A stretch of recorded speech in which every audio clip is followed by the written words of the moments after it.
Na Europa, nos Estados Unidos e no Japão, a entidade indica que a doença afeta cerca de 75 milhões de pessoas, entre homens e mulheres.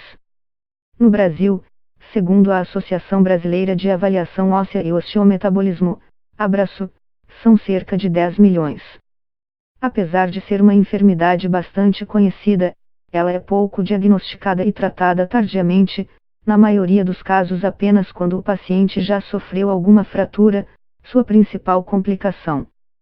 E tudo isso gera um enorme impacto humano, com sequelas físicas e emocionais, e também socioeconômico. Um estudo conduzido pela consultoria americana Cornerstone Research Group, e apoiado pela biofarmacêutica Gen, mostra que o custo anual mundial de hospitalização por fraturas causadas pela osteoporose é de 19,8 bilhões de reais. No Brasil, esse valor é de R$ 1,20 bilhão. A principal preocupação, hoje em dia, é que, com o envelhecimento da população, o número de casos da doença e também os gastos com ela tendem a crescer substancialmente. A IOF estima que o número de fraturas osteoporóticas subirá 32% até 2050 em todo o mundo. Só no Brasil, em 2030, deverão ser registradas 608 mil, aumento de 63% em relação a 2015, 373 mil. Já a carga econômica global chegará a 132 bilhões de dólares, cerca de 536 bilhões de reais, nos próximos 31 anos. Na América Latina, em 5 anos, deverá subir para 6,25 dólares bilhões, aproximadamente 25,3 bilhões de reais. Pela definição da AHF, a osteoporose é uma doença sistêmica do esqueleto, caracterizada por uma baixa massa óssea e a deterioração do tecido ósseo, com consequente aumento da fragilidade dos ossos e suscetibilidade à fratura. Distúrbio esquelético extremamente comum, e que afeta populações em todo o planeta, ele não provoca sintomas. Sua implicação mais grave é justamente a fratura, e nem todas geram incômodo.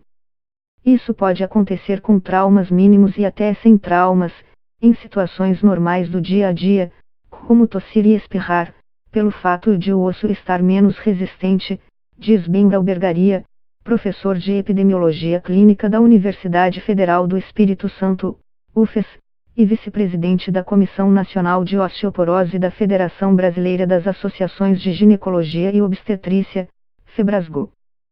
Segundo o médico, que também é diretor técnico do C2 Diagnóstico e Pesquisa da Osteoporose, as principais fraturas decorrentes da doença são de vértebra, antebraço e fêmur, sendo essa última a mais devastadora.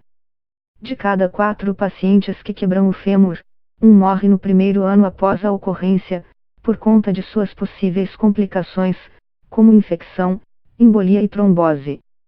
E dentre os que não morrem, cerca de 80% ficam com limitação para exercer uma ou duas funções básicas, por exemplo, cuidar da casa, se vestir ou caminhar, relata Albergaria. Francisco Bandeira, vice-presidente do Departamento de Metabolismo Ósseo e Mineral da Sociedade Brasileira de Endocrinologia e Metabologia, SBEM, pontua que as fraturas sem sintomas também são perigosas. A mais comum é a vertebral, e seu maior agravamento é a cifose dorsal, encurvamento da coluna para frente. É uma condição bastante limitante, pois a pessoa fica com dor crônica e tem dificuldade para sentar, andar, dormir, andar, adverte. Mas o perigo dos ossos quebrados não para por aí. Estudos mostram que pacientes que tiveram algum tipo de fratura relacionada à osteoporose têm de 2 a 3 vezes mais chance de ter uma nova, especialmente nos 2 primeiros anos após a ocorrência. No Brasil, a Abraço considera que, das 10 milhões de pessoas com a doença, 14% têm fraturas. As mulheres são o maior grupo, pelos dados da IOF, 1 em cada 3 com mais de 50 anos sofrerá uma. No caso dos homens, essa relação é de 1 em cada 5. Durante a vida, os hormônios estrógeno, feminino, e testosterona, masculino, têm um papel importante para manter os ossos saudáveis, regulando as células responsáveis pela perda e pelo ganho de massa óssea.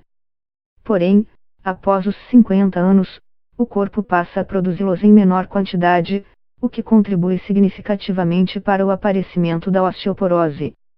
No caso das mulheres, esse processo se dá de forma mais abrupta, na menopausa, por isso elas são as mais afetadas. O homem ainda tem uma vantagem: a geometria dos seus ossos. Eles são maiores e mais fortes, explica o reumatologista Charuliseudan de Moura Castro, presidente da Abraço e professor adjunto da disciplina de Reumatologia da Escola Paulista de Medicina da Universidade Federal de São Paulo, EPM Unifesp. Mas isso não quer dizer que eles estão livres da patologia. Muitos também a têm, especialmente após os 70 anos. Eles, por demorarem mais para procurar o médico, têm um diagnóstico tardio, feito, normalmente, depois do aparecimento de alguma fratura, acrescenta o especialista. De acordo com a IOF, embora a prevalência geral de fraturas por fragilidade seja maior nas mulheres, os homens apresentam taxas mais altas de mortalidade em se tratando de quebra do fêmur. O risco de morte neles é 2 vezes maior do que nelas. Além do sexo e da idade, existem outros fatores de risco para o desenvolvimento da osteoporose.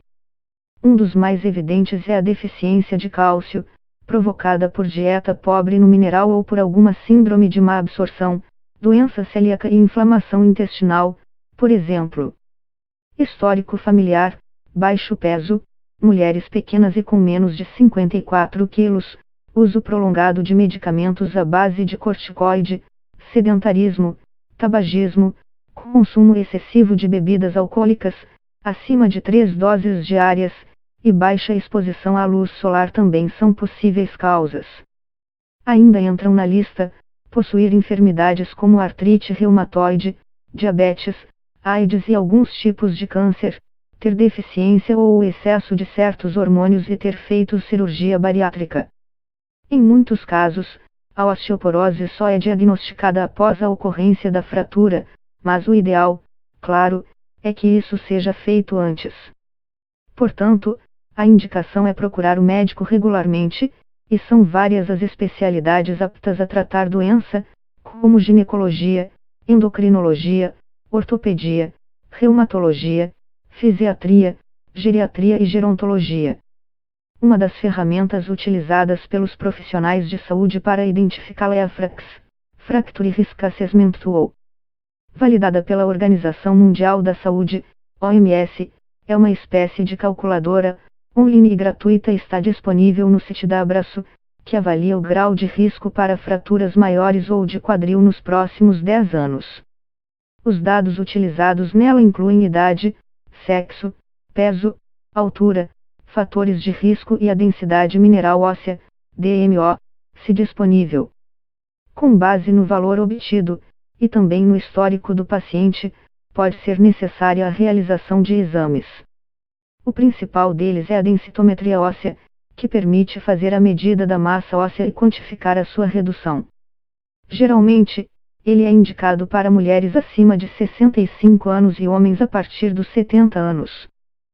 Seus resultados são divididos em 3 categorias: normal, osteopenia, entre 10 e 25% de perda de massa óssea, e osteoporose, a partir de 25% de perda de massa óssea. Quanto ao tratamento, já deve ser iniciado na fase de osteopenia, para que ela não evolua para a doença. Nessa condição, se a pessoa não apresenta outros fatores de risco para fraturas, geralmente não se faz necessário o uso de fármacos, apenas a adoção de um estilo de vida mais saudável, com alimentação equilibrada, aumento no consumo de cálcio e de vitamina D. Se com os alimentos não for suficiente, indicam-se os suplementos, prática de atividade física regular, de baixo impacto, e exposição solar diária. Para os casos confirmados de osteoporose, além dos mesmos cuidados, quase sempre a terapia medicamentosa é prescrita.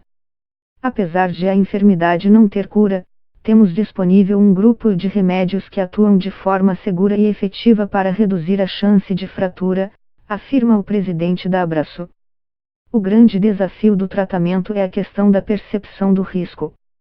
A maioria dos pacientes não tem noção da gravidade, e mesmo no caso das fraturas, acreditam que se trata de um evento mecânico, que basta engessar e está resolvido, mas, infelizmente, não é assim. A fratura, sobretudo a de quadril, requer hospitalização e cirurgia para reparação, pode causar dor crônica e a morte, complementa o médico. Atualmente, estão disponíveis no Brasil 3 classes de remédios. Os mais usados são os T-reabsortivos bisfosfonatos. Eles atuam inibindo a reabsorção óssea, e alguns são ofertados na rede pública. Há opções endovenosas e orais. Nas primeiras, a infusão é aplicada a cada 12 meses. Na oral, tem os com ingestão semanal e mensal. Porém, como a absorção deles é baixa, existe todo um ritual para o uso, o que pode dificultar a adesão. Como explica o Dr. Benhur, da UFES e da Febrasgo, eles devem ser tomados em jejum e com um copo grande de água. Na sequência, é preciso ficar sem ingerir outros medicamentos ou alimentos por 60 minutos. A pessoa também não pode deitar. Outra droga T-reabsortiva encontrada no país é a denosumab. Trata-se de um anticorpo monoclonal para uso subcutâneo em injeções semestrais. Ele é altamente efetivo e mais conveniente para o paciente, porém, mais caro, pontua Castro, da Abraço. Também é comercializada por aqui a teriparatida, medicamento anabólico que aumenta a formação de osso. Sua aplicação é por via subcutânea, com injeções diárias pela manhã, por um período de 24 meses. Por ter um preço mais elevado, é reservada para os casos mais graves da patologia, ou seja, pacientes com múltiplas fraturas, com densidade mineral óssea muito baixa ou que falharam com os tratamentos com os outros fármacos. Em breve, o arsenal terapêutico nacional contra a osteoporose aumentará, com a chegada da droga romosozumab. O diferencial dela é agir como T-reabsortivo, diminuindo a perda de massa óssea, e anabólico, ajudando na sua formação. Já aprovada nos Estados Unidos, pela Food Drug Administration, FDA, está em processo de análise pela Agência Nacional de Vigilância Sanitária, Visa, para ser liberado no Brasil. Castro pondera que alguns casos ainda podem ser tratados com reposição hormonal. Vale para as mulheres nos primeiros 5 a 10 anos da menopausa, desde que não haja contraindicação e que elas não tenham doenças cardiovasculares e câncer. O pico de massa óssea se dá até os 30 anos, a partir daí, ela começa a diminuir. Nos primeiros 3 anos da menopausa, a mulher pode perder até 20%, por isso é fundamental ter uma boa reserva, explica. Para atingir esse objetivo, a primeira coisa a fazer é consumir boas quantidades de cálcio e vitamina D, nutrientes essenciais para o desenvolvimento de um esqueleto saudável. No caso do primeiro, as principais fontes são o leite e seus derivados, mas ele também está disponível em vegetais verdes escuros, como brócolis, couve e espinafre, peixes e alimentos enriquecidos. A recomendação de ingestão para crianças e adolescentes é entre 700 mg dia.